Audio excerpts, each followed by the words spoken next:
slight lag, and then we will get started. So let's just give it a second.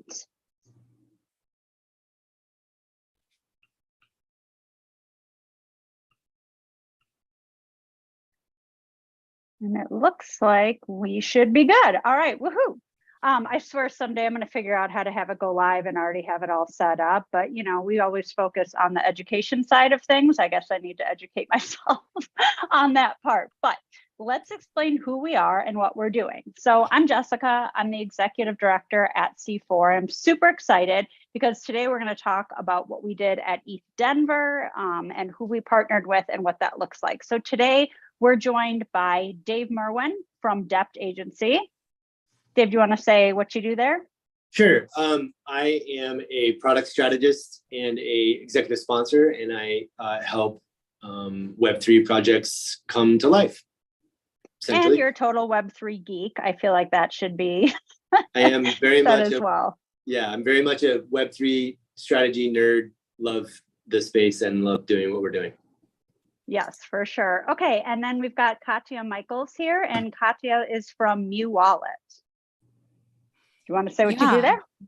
I'm head of content and community at MEW Wallet, my Ether wallet, also known as, which has been around since 2015.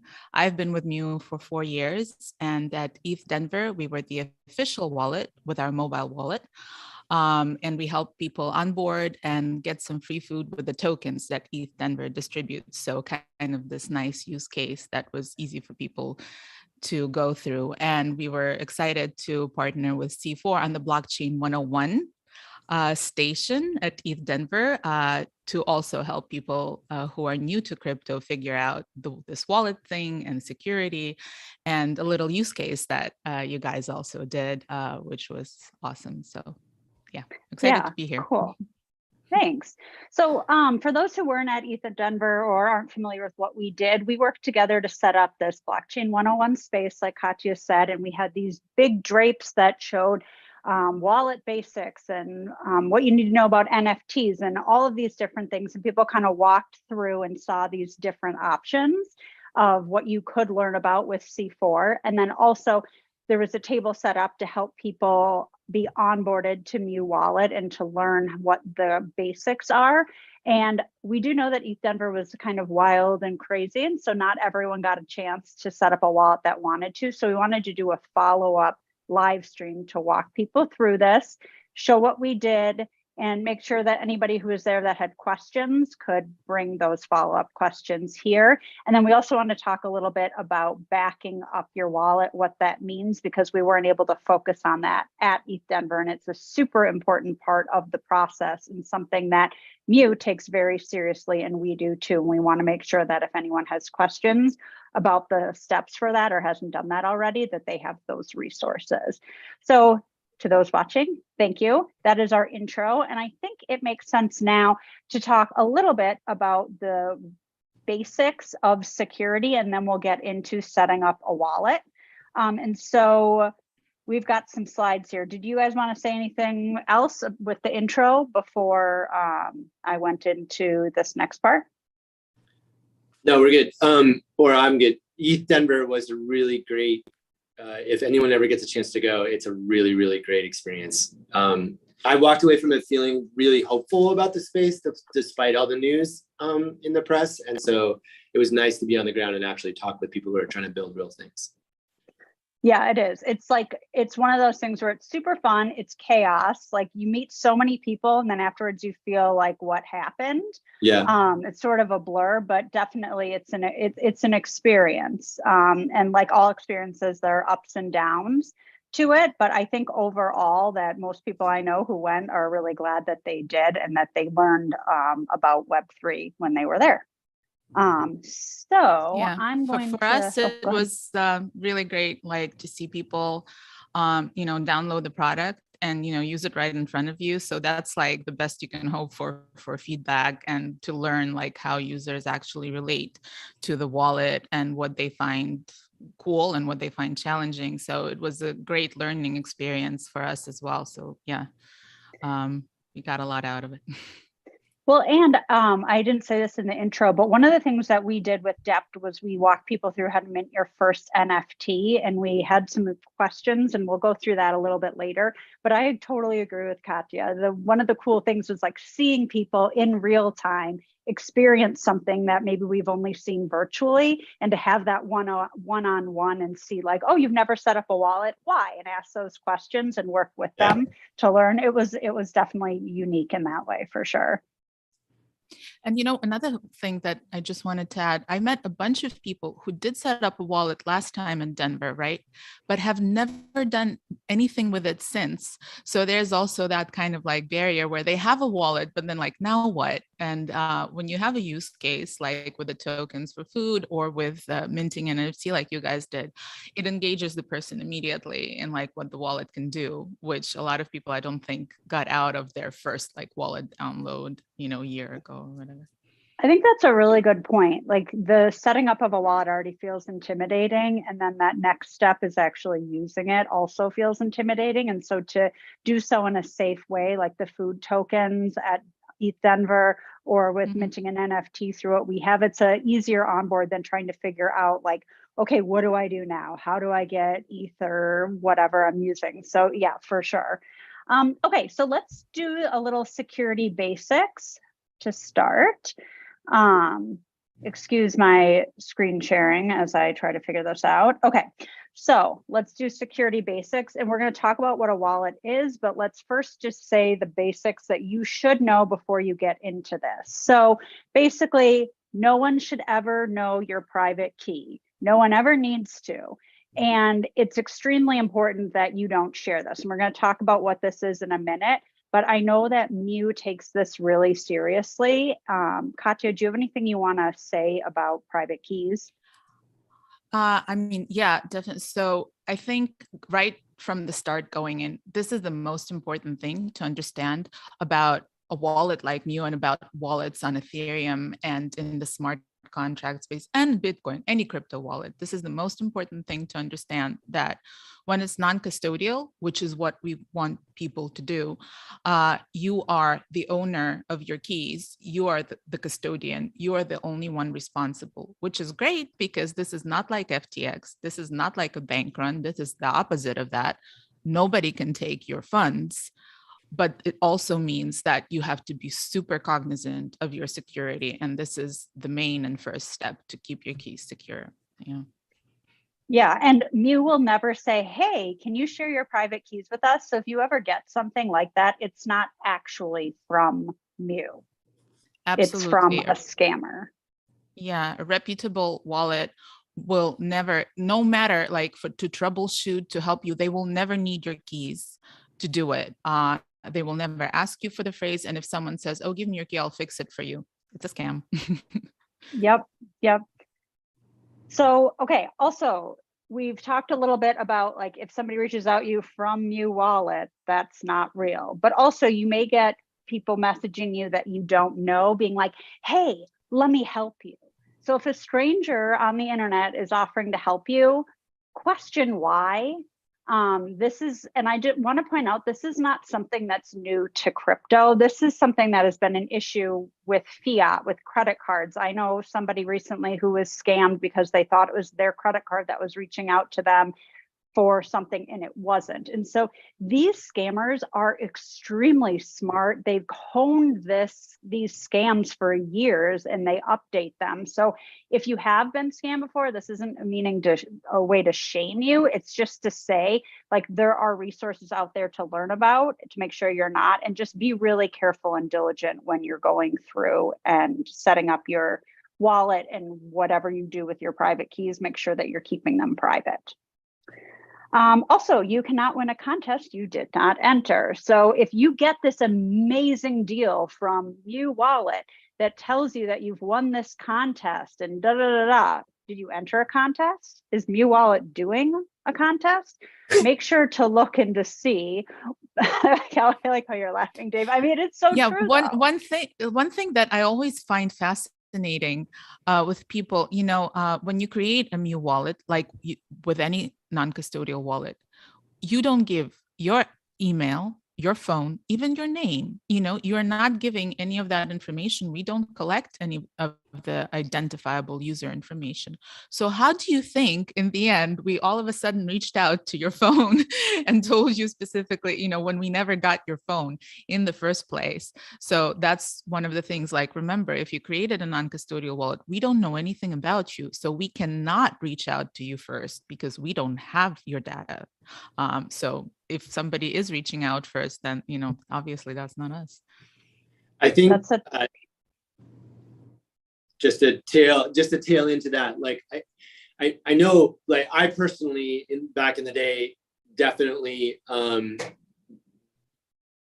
accepted some NFTs that I shouldn't have, and thankfully everything was fine. But I think there is this idea that, like, oh, we're in a new space, we're all in this together, and we're gonna do neat stuff, and isn't this cool, and yada yada yada. And unfortunately, I learned, and I think we all are kind of bringing the point home, that there are still bad characters, regardless of whether or not this is blockchain or normal old school banking or, whatever at the store. Like, you still have to be smart, you still have to pay attention. And even though this is an exciting space where everyone is super pumped to do things together, you still need to take everything with a grain of salt.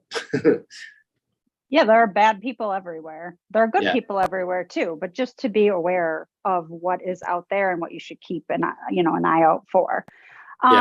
Also, a big thing is that don't assume that because you are using crypto or getting an NFT that it's going to pay dividends.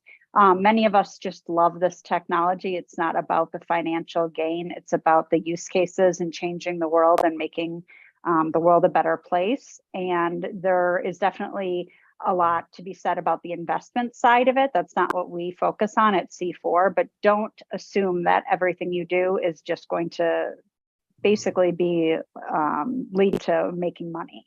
Because the opposite can happen as well. You just have to be very aware of what you're doing. The next thing I think that is important to point out is watching out for fake apps.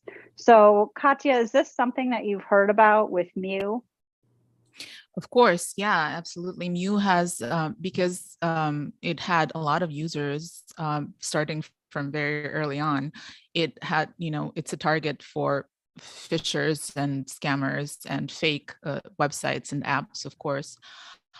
We keep an eye on that and have, with a company that we work with for security that take down fake websites, take down fake apps whenever users report them to us or we find them ourselves. But yeah, I mean, if you're downloading, an app, make sure that you get the link from the official website, check the certificate of the official website to make sure that it is the official website. Only follow the links from there. Download, the app, check the reviews, check the last update, look at all the information on the page. If something doesn't make sense, like something makes you take pause, don't touch it. So yeah, this is one of the big vectors of attack for scammers, is the fake apps, for sure. Yeah, so keep an eye out. And with that being said, there are so many options out there for wallets and apps in different ways. So definitely take Katya's advice, and then also do your own research. Check and see what it is that you're getting into. Is the wallet that you're using actually safe? How many reviews are there when you go to download the wallet? Is this something that, like, there's one review of and it's kind of sketchy? So just spend some time before you just jump right in and make sure that you're being safe and not feeling this sense of urgency, because I think that sense of urgency with cryptocurrency, it's like that FOMO. You don't want to miss out. You want to do something right away, but that's where we lead ourselves into mistakes. So taking the time, doing research, making sure whatever wallet you choose to get, you're getting the actual wallet that you chose to get. And I think with that being said, we should get into what the heck is a wallet. So now that we've kind of given this like precursor of what you should be looking out for, let's talk about what a wallet is. And I think that the name wallet has led to some kind of confusion for all of us, because calling something a wallet that isn't in your pocket, that you're not folding out and pulling out the cash, is confusing. But so basically, a cryptocurrency wallet isn't something you're putting in your pocket that you're pulling the tokens out of. That's probably pretty obvious. But what it is a way to access your digital assets on the blockchain.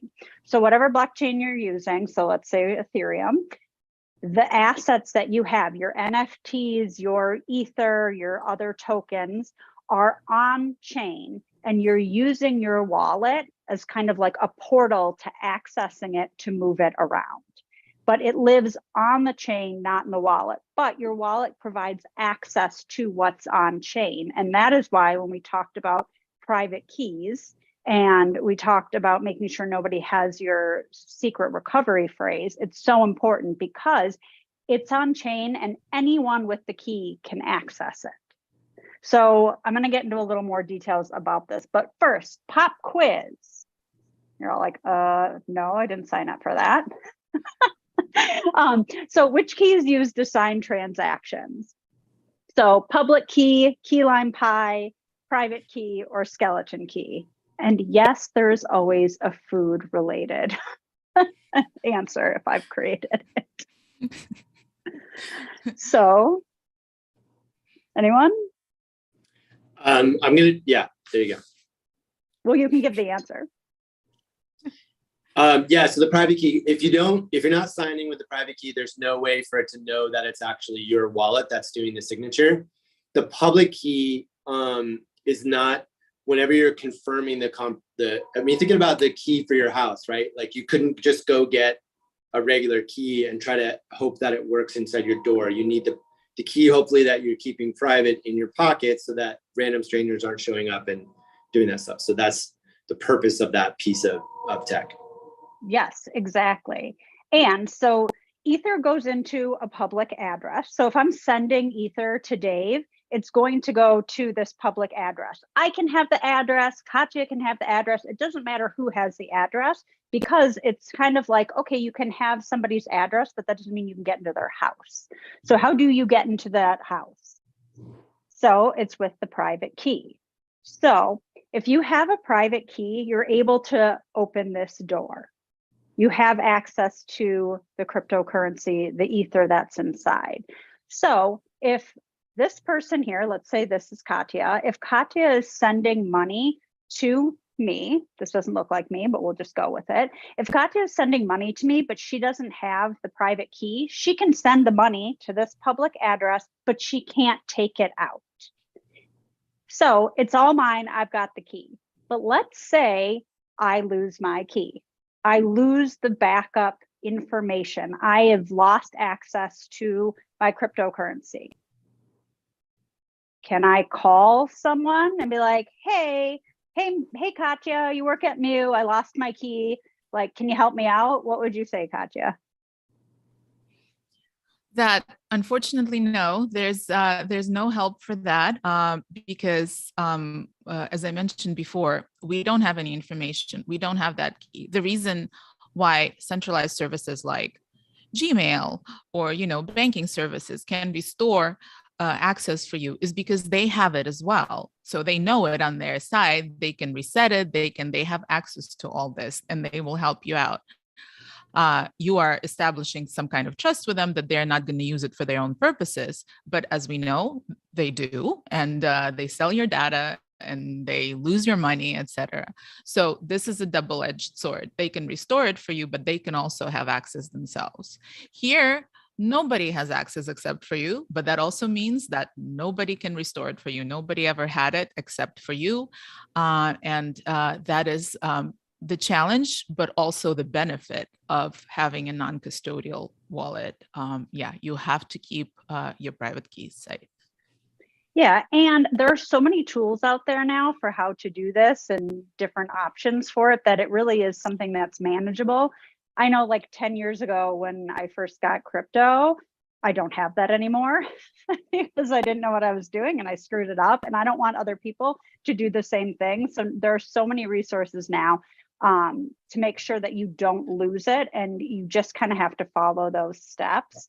But one of the reasons that we partnered with MEW is because their software is open source and they're non-custodial. So Katya can't go into like some system to figure out what my private key is to be able to access my crypto, because they don't store it. There's no access on their end, which is one of the reasons why it's a wallet that we were willing to partner with at C4, because they're not holding on to this information and then able to do something with it at a later time, which is super important for security.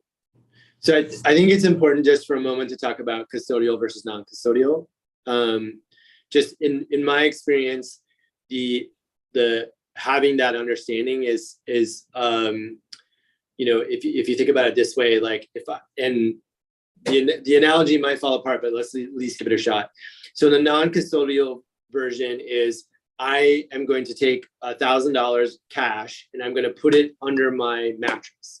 Well, if the house burns down, I lose that $1,000. So that would be like a non-custodial version of my money, right? My cash.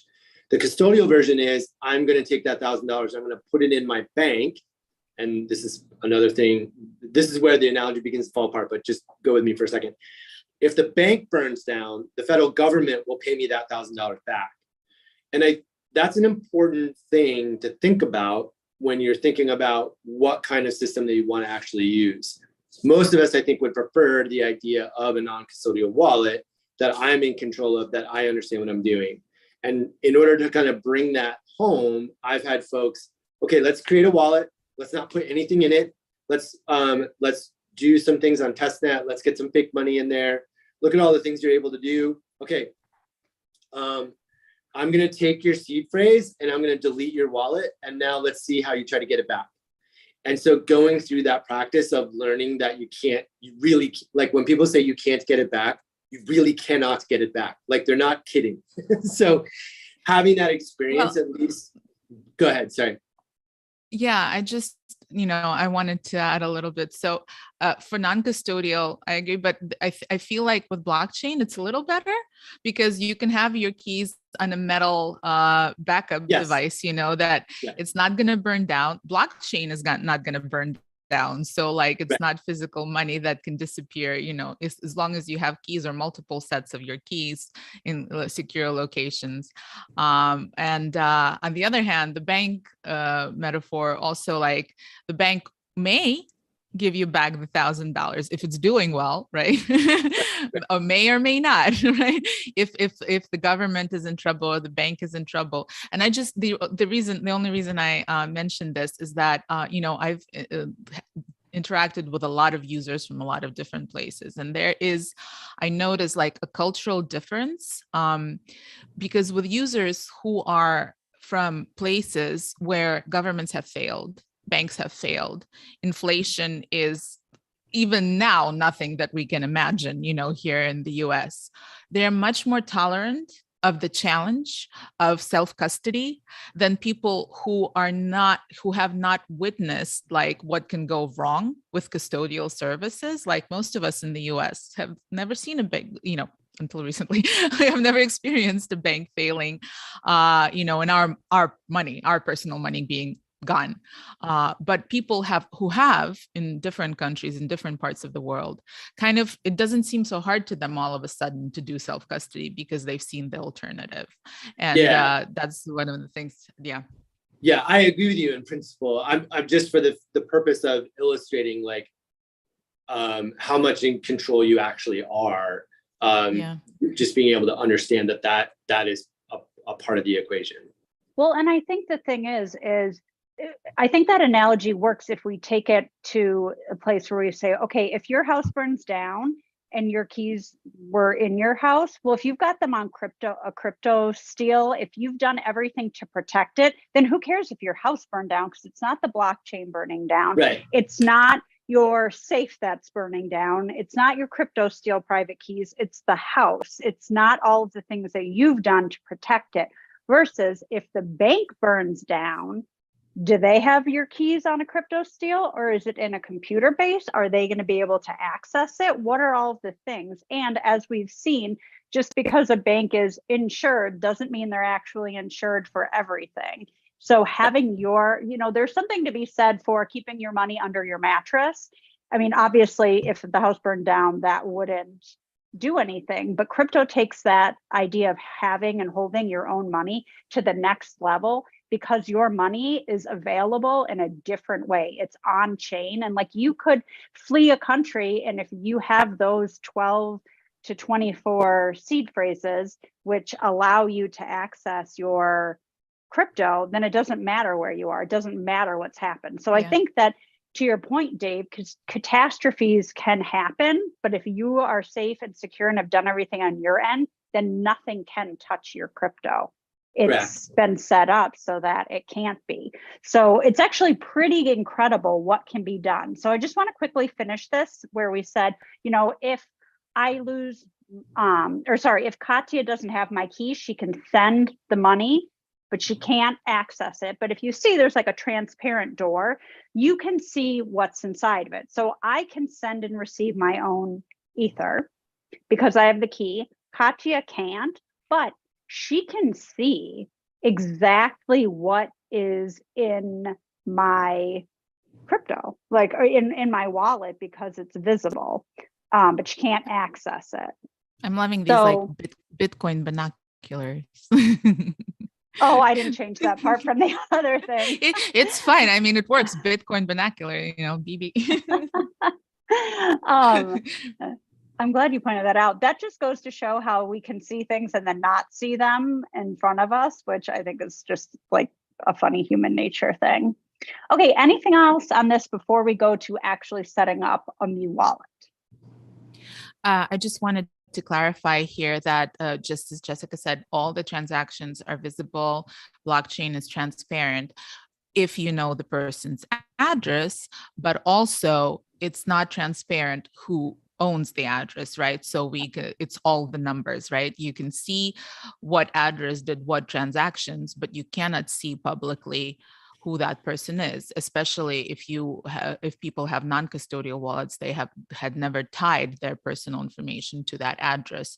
So if you have the address of your partner, of your client, et cetera, then you can see the transactions and you can prove to them. But it's not like you can just go on a ledger and just look up anybody and how much money they have. Yeah, that's a very good point. Also, one of the really cool things that have happened in recent years is that wallet technology has shifted and changed so that we're now able to have this one way to access all of these different accounts within a wallet.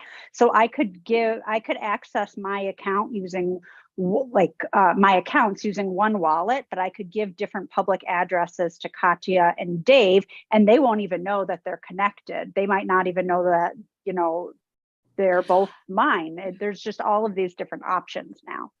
Yeah, a lot. Like I've noticed that many people now know that you have to keep your recovery phrase safe, but they don't know a lot about like other cool things, as you mentioned about the phrase one, which is it generates multiple accounts. So you can have as many accounts as you want, but from the outside, it's not clear that they are all generated from the same phrase and come, from the same wallet. So as you said, you can have different addresses for different clients or whatever it is, and they won't know that they're connected. And the second thing also, as you mentioned, that you can import your phrase into any wallet that supports it. So if you create it in one wallet and you have your recovery phrase, it doesn't mean that you're tied to this wallet now and you have to stay with it. You can import into a different interface and continue using your wallet, and your funds will be reflected there as well. That's a really good point, because there have been wallets in the past that no longer exist. And I like that you said you've been around since 2015, Katya, because I think that that's an important thing to know, that there are always new things that pop up that are optional, but what's been tried and true, what has been successful that people have used, I think that can be a good kind of benchmark. Especially if you're new to crypto. If you have all of this experience, you want to play around and do different things, that's one thing. But if you're new and trying to figure it out, go with something that's been tried and tested and that has kind of proven to be something that's easy to be to access your crypto through. And I will say that MEW Wallet is pretty easy to use for, I mean, I'm no longer a newbie, but I was very excited when I started to go through your help guides, which we'll get to in a second. I was like, these are really well done. And it's hard to do because often when you know how to do something already, like creating something to explain to somebody else, it's like you forget the things that you're making assumptions that they know. Did you create those? I did, yeah. Okay, And I good. mean, it's awesome to hear you say so. I'm very glad to hear it because just as you say, exactly, it's hard to take a step back from your own experience and kind of go in with a fresh eye and to see what might be confusing, especially when you're working with developers who don't see it at all anymore. They're just like, it's right there. And you're like, really, it is not. And you have to kind of try to put yourself in a newbie's shoes. And it's a challenge. So thank you for saying that. Yeah, Really well, and I stoked think to it's hear it. important too. Well, because there are a bunch of different options out there, and many wallets have their own onboarding method, and I do think Muse is good. I think we should do a disclaimer that C4 uses multiple different wallets. We're not saying that Mew is the best wallet. Definitely do research and figure it out yourself. But I have had success with Mew Wallet, and I have, like I said, was pleasantly surprised both with the help guides and then also just like your team's customer service and reaching out. So for the newbies that are listening, not a bad place to start. So let's start. Thank you. That being said, what do we do? Help us. Yeah, so MEW as a company has multiple products. We do have the web interface, which is for people with hardware wallets who want to connect and do something on Ethereum or other chains. We have the browser extension called Enkrypt, but the product we're going to talk about today is our mobile wallet, which I think is what most people are getting into now because it's so convenient. Everybody is doing everything on their phone. So this is our mobile product, MEW Wallet, and available for iOS and Android. We don't have a QR code here, but you would go to your store and search for MEW Wallet. Again, make sure that it has, thousands of reviews. Check that that it looks legit, or go to mewwallet.com and you will find official links there to download. Once you install the wallet, you will have a screen that has the option of creating a new wallet or importing a wallet. As we said, like if you have a phrase that you already had a wallet and you haven't used it, or you have used it, but you want to try MEW Wallet and you want to try it out, to see your funds there and how it will look, you can say, I already have a wallet, or import a wallet, and import it using your 12 or 24 word phrase. But today we're going to be going through the fresh install. So you would click create a wallet. Then is there like a next slide? Yeah, there is. I was just going to quickly say, one of the benefits to not having a QR code is that we're sitting here being like, well, trust us, it's a QR code we put on. But one of the benefits to doing it this way is you actually need to go and look. And I will say, I can't share on my phone, but so you can see MEW Wallet has their little logo there, 4.6 thousand reviews, almost 5 stars. You can go on and see. And so if you're trying to figure out what it is, you can see the logo here, you can see how many. So if you go and you're looking it up and it says something totally different, you're not in the right place. And I also think that, Katya, we should say that MEW Wallet also shows up as, if you type in my Ether wallet, which is what it has been called in the past, just there's 2 different names for it. So just have that. Yeah, MEW is just short for my Ether wallet. As we're transitioning to multi-chain, which is what we're doing, and it historically has always been an Ethereum wallet, but recently with our browser extension is super multi-chain. It has everything, even Bitcoin. On this mobile wallet, we have Ethereum Polygon, BNB smart chain on Android, a roll-up. So as we're going towards multi-chain, we decided that we're going to be MEW as opposed to my Ether wallet, which kind of makes you think that it's only Ethereum, which we are not going to be anymore going forward. Which is awesome, because what we did was on Polygon, which we'll explain in a minute. So I love that you guys are extending this to more than just Ethereum and doing other layers and chains. So, but let's keep going through the setup. So as you said, find it on the App Store or Google Play, install, create a new wallet. Now, here's the next part. Yep. Yeah, so I just want to point out this awesome guide, by the way, that C4 did for our Blockchain 101 space. It's great. Shout out to Erica on that from our team. Just want to give her props. She's the one that created it. So agreed. Right. So this was done on a Samsung blockchain phone, which is a subset of an Android phone that has like this blockchain like a pre-installed blockchain module on it. That's why it's giving that screen that says links to Samsung blockchain key store. On a phone that is not a Samsung blockchain phone, like a regular Android or a regular iPhone, you won't get that screen. It will just go on to the Crypto Safety 101. But here, that's the correct choice, creating a fresh wallet and not linking it to because the MEW wallet is a wallet in its own right. So it doesn't need to be linked to the Samsung blockchain. Anyway, so Crypto Safety 101, we try to tell people as much as possible everywhere about security to set them up for success. Sometimes, it's a lot of reading. Will people do it? We are hoping that they will, because like C4, we believe that education is the thing to make crypto successful for the most people. So we try to put that information everywhere we can and leave it up to the user.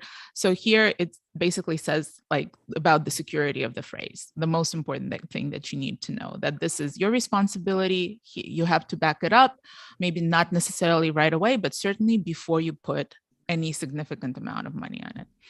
And you create your PIN. The PIN is just for daily access. So like sometimes people get confused, like I have my PIN, I'm done, but you need to back up. So the PIN is just to access the app every day. Don't use the same PIN as you're using for your phone. That's just a basic security thing. So if somebody gets hold of your phone, they will have multiple hurdles to go through, before accessing your wallet. And it's too hard, honestly, like to break a phone PIN or biometric, to break a wallet PIN and biometric. I get questions about that. What if someone gets my phone? It's such an intensive kind of amount of work for a computer to do that it's almost impossible for someone to brute force two pins when they don't have a person's PIN either for the phone or for the app, just to put that out there. So you have the option of enabling Face ID. As C4 says, it's up to the user. I also don't use Face ID on my wallet. I just like putting in those numbers, but it's up to the user. If you guys recommend not using biometric, I'm gonna defer to you guys on that. Anyway, and so once that's set up, the wallet will generate an account. Could we go to the next step? So I think the next step we have on ours is going through the backup phrase. I think this is as far as we went with the tutorial, but I don't know if you want me to show the wallet guide or. It's okay. So it will generate an account. It will be your first address. So go ahead on to the next slide where it says the backup. So that card right there, the colorful card, will be your first account in the wallet. We call them accounts. They're not like bank accounts. It's basically just the first address generated from your phrase. You can add more, like you can slide to the right and add more accounts, as we mentioned, from the same phrase, restored with the same phrase. But most people are going to just need one, right away. So that is your address card. The color in it is unique to your wallet. It's kind of like a generated, cryptographically generated art, so to speak, and it will be unique for every address you generate. And the phone will prompt you to back up right away. And by backing up, we mean writing down your recovery phrase, the all-important recovery phrase. You can skip, because if you're in a public place when you created a wallet, like a lot of people were at ETH Denver, you don't want to be standing there writing your phrase. Although we did hand out cards and pencils, so you can, take it and go somewhere to a quiet place and do it, or do it later in the day. So you can skip. But it will keep reminding you, the phone will keep reminding you, because I think that's super important, because sometimes people forget and they will put money on it. And as life goes, the very next minute you drop your phone off the third floor or something, and you're like, oh, what happened to, and if you didn't back up, it's gone. So you don't have to do it immediately, but you should do it before you put any kind of amount of money on it. And we keep reminding you, and and that's the most important thing about wallet setup. Just get it done, and then get your phrase down as soon as possible. And this is what the phrase looks like. So it's depending on what wallet you're using. For this example, it's 12 words, and this is something that happened within the last, 5 years or so, that made it easier to be able to access cryptocurrency wallets. Previously, you had to type in the whole private key. Now we've got these backup phrases that you can use to be able to access it. So this is what that looks like. These are those 12 words that if you use, if you lose them or you don't have them, you can't access your money. And these are the phrases that we keep talking about. Right. Just to know that MEW does give you 24. So it can be 12 or 24, but MEW Wallet does give you 24 words. Yeah. Okay, perfect. Okay, cool. So I guess the thing I want to quickly do is, so I'm screen sharing, but I'm going to quickly stop the screen share and quickly show, or have Dave show, actually, the way that it's working with labs. Okay, let me back up. So C4 partnered with DEPT in creating this process for ETH Denver. So to be fair, when I say C4, we came up with the questions. DEPT did most of the work for this. Ale, an amazing dev, created this app. And the point of this is that we want people to learn how to practice using crypto in a way that is safe and feels comfortable. So the first time you do something and make that first transaction, it can feel really difficult.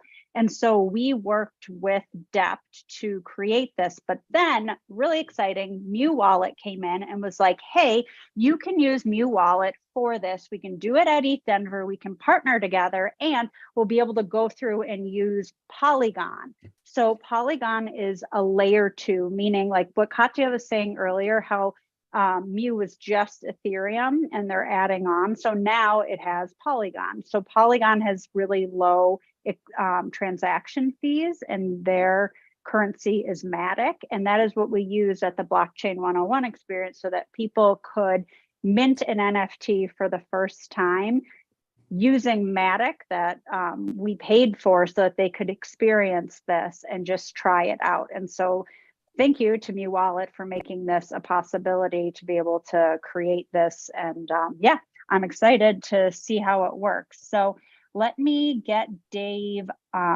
access to screen sharing, and then he will share. All right, here we go. You should have access now, Dave. Are you able to? Yes. All right, cool. Let's see what this looks like. Yeah, this is going to be, can you hear me okay? Mm-hmm. All right. Allowing the permissions. Okay, great. All right. Everyone gets to see all of the things on my phone. Okay, so we're going to go into, whoops. Do you want to wait a moment to screen share? No, I got it here. There we go. Okay, so we're going to, yes, I did order Domino's playing Dungeons and Dragons the other night. It was super fun. Okay. Oh, I didn't even notice, but now I want pizza, so thanks. Yeah. Okay, so this is the quest, and the idea is that it allows you to sort of pick your level of expertise, what you do or don't know, and we ask you a few questions, the goal being to help you kind of experiment with this space and learn a little bit more. So you go through and answer these questions. I'm just going to keep going so we can kind of blow through it real quick. But I think the point here, Dave, real quick, is that yeah. we want to create a way for people to learn how to do it. And it's kind of what MEW Wallet does in your stuff too. It's like guiding people with information, so you're learning while you're doing. So Correct. You're creating your wallet, but you're also learning about security. You're creating or you're going through to do your first transaction, but first we're going to provide you some educational materials, because that is, from an educator standpoint, the best way to learn, not just have information thrown, but to be doing it and absorbing that at the same time. So it's really, really neat. I love what you guys all put together. Yeah, and the thing is that it's like really consumable learning in a really small amount of space. And we worked hard to try to tailor it to both folks who are more advanced and kind of we can go deeper with. And then if you're just a beginner, then you can just kind of dive in and play through. And so, yeah. So we had a couple questions, and then once you've gone through the questions piece, we get to claim our NFT. And so this apparently already had minted the NFT, but the idea being that it's connected to the MEW Wallet. So let's see if I can pull that up really quick.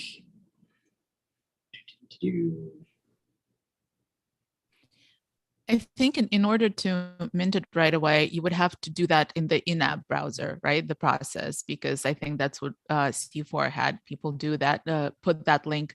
You see that browse at the bottom right. So they would select that and put the link in there and go through the process. And then they'd be able to go straight to OpenSea to see the minted. Well, the minted.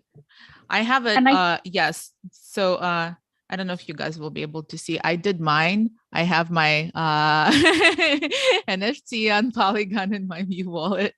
Yeah, exactly I have mine that. as well. Yeah, I'm very proud of it. I did the advanced. I did not get all the questions right, but yeah. So it was cool. I was able to see it in my wallet. Not right away. It takes a little bit of time to show up once you minted, but yeah, like once you switch to Polygon in MEW Wallet, and then and here's my ETH Denver little guy. So right, I love there. it. Well, and I think what we're going to do is do a screen recording of what this looks like. It's kind of hard to show live because of all the different pieces of it, but I do think we should do a screen recording of this, and we'll link to it in this video so you can see the steps. Transparency, we should have figured out how to do all of this ahead of time before, but we've got a lot of things happening, and it seems like, I'm going to take the blame for this. It seems like this should be easy to learn how to screen share on a mobile, but we did not have it. I was like, oh, we can do it in, it'll pull up, some people have cameras over it. Anyways, we're not that techie with video recording. We just are techie with knowing what we're talking about. But we will create something that you can see it. But I do think that the takeaway is that organizations that care about education and care about security coming together to create things that, this was free for all ETH Denver attendees, to make sure that people are able to kind of understand how to do the basics is so important. And so I'm really grateful that you all came together and were willing to work together to do this. It's pretty cool. And I want to quickly share. So I'm going to do, I think right now, can you just see this, the labs quest? So this is what Dave just did.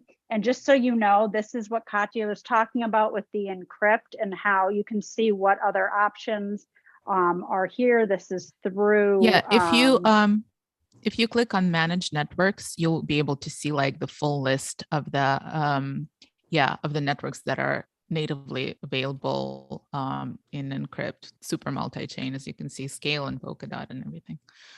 Yeah, it's really neat. And yeah, I mean, this is all, you can change, networks here, everything's here. So maybe we'll do a demo later that shows all of it. Dave, you experienced exactly what I experienced earlier today when I was like, oh, I could show on here. And then I realized, well, I've already minted it. So when I go to the Quest, because my wallet's already connected here, it doesn't show up and go through it like we wanted to. So it's like, I think I need to create another wallet from scratch to show how to do this. I think that would work. I did want to just go right back a little bit to what we were saying before about MEW Wallet's user guide, because I do think this info is helpful. So there's all of this info on the MEW website. Safety, you saw some of these before. There's just tons of content backing up.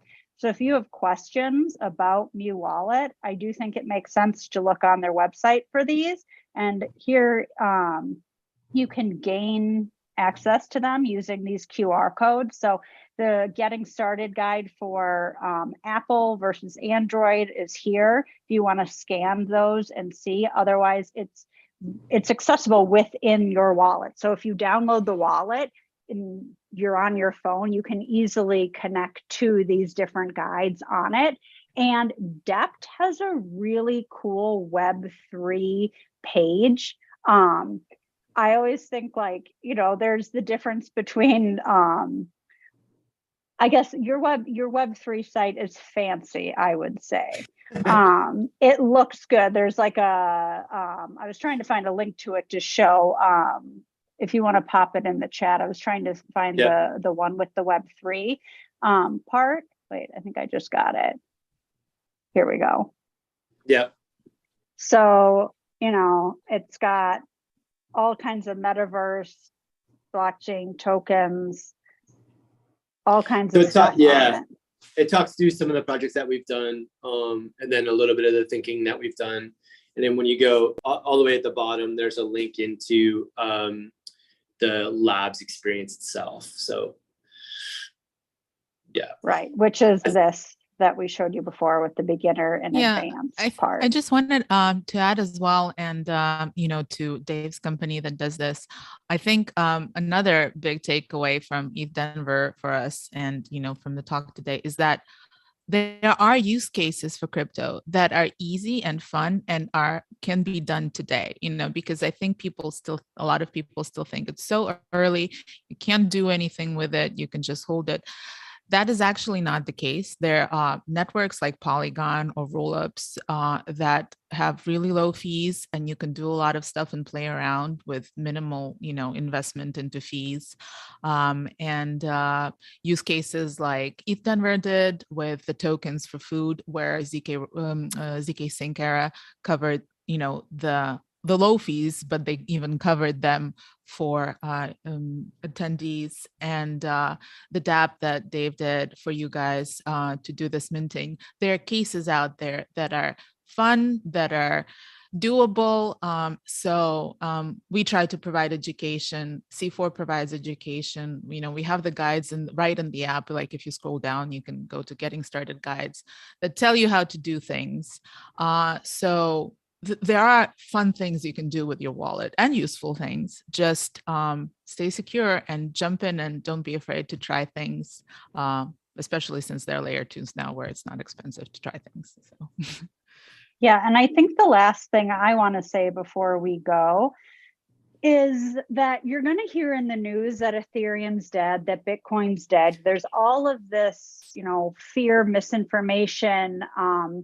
There are a lot of companies out there that don't want cryptocurrency, Web3, to succeed because it directly goes against what they're trying to do, which is creating private, third-party custodial options for your currency, whatever currency you choose. So there's going to constantly be this information spread out there kind of going back to do your own research. Don't believe everything you see. Don't fall into it. Take time, and rather than find that like urgent, I need to make a change, do some research first. I know that with what happened recently with banks in California and some other things that are going on, people got rid of their stable coins right away, or they made like a immediate, I got to fix this.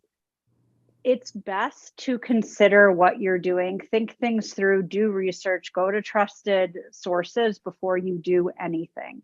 And I'm not saying you shouldn't act, but you should always find the resources you need in order to make decisions. And like we've shown you today, there are so many resources out there that you can use in order to better understand how cryptocurrency works and how wallets work and what you can do with Ethereum. So, with that, anything else that you guys wanted to say, Katya or Dave? I just love hanging out with y'all and working on this stuff. So to your point about experimenting and getting in and playing around, I think it's 100%. The best way to learn this stuff is by immersing yourself in it. It doesn't have to be as scary if you kind of follow best practice. So jump in, get started. Yeah. So I mean, my job at MEW is all about this, understanding how people see crypto, what they want, what they don't like about it, and how we can help them the most in terms of education. So it's great to work with other people who feel the same and are dedicated to the same educational goal. So thank you for having me and for doing Blockchain 101 with us. And yes, I feel so lucky to have met both of you and to be able to work with you and to geek out about all things Web3 and Ethereum, because I mean, what else would we be doing? What else would you want to be doing? So if the answer is something else like Dungeons and Dragons and dominoes, then that's fine. But thank you guys for joining. I so appreciate this. And if you've got questions, put them in the comments, and we will be back at some point to do another live stream with more educational content. So thank you, Katya and Dave, and talk to you guys soon. Thank you all for watching. Okay, bye.